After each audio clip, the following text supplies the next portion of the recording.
मैं पूछना चाहता हूँ इसके पीछे के जिम्मेदार मुआशरे के हमारे और आप जैसे बेगैरत लोग नहीं है जो शादियों में नाच गानों में पैसों में आग लगा रहे और आग लगा करके शादियों को इतना मुश्किल बना दिया कि वक्त में शादियां नहीं हो रही है, जिसकी वजह से हमारी बेटियां जज्बात उनमें भी है, जज्बात की रो में बह करके एजुकेशन वाली बच्चियां गैरों के गोद में खेल नहीं रही है बल्कि टिश्यू पेपर बना करके उन्हें इस्तेमाल करके गली कूचों में फेंक नहीं दिया जा रहा है बल्कि उनके चेहरे उड़ाए जा रहे हैं। इतने अदब व एहतराम के साथ बार बार इसरार करने के बाद झुक करके बाप कह करके भाई कह करके ईमान का हवाला देकर इस्लाम का हवाला देकर पूरी सोसाइटी के अदब पैमान का हवाला देकर के कहा गया, लेकिन फिर क्यों नहीं माने?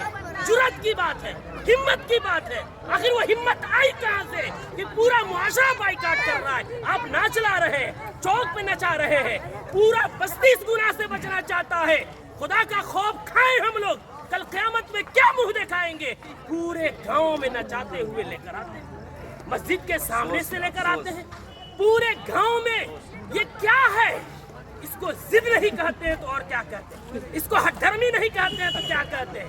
कौन है वो मौलवी, कौन है वो आलिम दीन जिसने कुरान और हदीस पढ़ा है और इतनी सख्ती से मना करने के बाद उस मजलिस में उस शादी में नाच गाना हो और वो निकाह पढ़ाए, उसका कुरान और हदीस इजाजत देता है? मैं तो एहतराम करता हूँ कि इन्होंने पहले ही जो हमसे मोहब्बत और शफकत के साथ इकरार किया है। कौन है ऐसा जो जिस मजलिस में नाच हो रहा हो, जिस स्टेज में वेशियों का धंधा चल रहा हो, जिस स्टेज में खड़ा हो करके बहनों के पाँव में घुंघरू बांधा जा रहा हो, उनके सरों से दुपट्टे खींचे जा रहे हो, जिस निकाह जो इबादत है उस इबादत के अंदर मुआशरे के लंगे या लुफंगे और लवंडे औरतों के पीछे तालियां बजा रहे हो, वो निकाह में किस मौलवी का इल्म इजाजत देगा निकाह पढ़ाने का?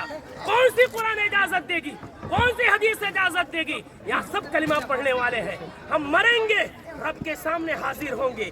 दुनिया की बात छोड़े, हमें ये खौफ क्यों नहीं आता कि निकाह एक इबादत है, नमाज भी इबादत है। नमाज में अगर कोई गाना बजाए नमाज का मजाक है, निकाह में कोई गाना बजाए वो निकाह का मजाक नहीं तो क्या है? जो मौलवी कुरान की आयत पढ़ेंगे उनका मजाक नहीं तो क्या है? हदीस पढ़ेंगे उनको पैरों की ठोकरों में रखना नहीं है तो क्या है?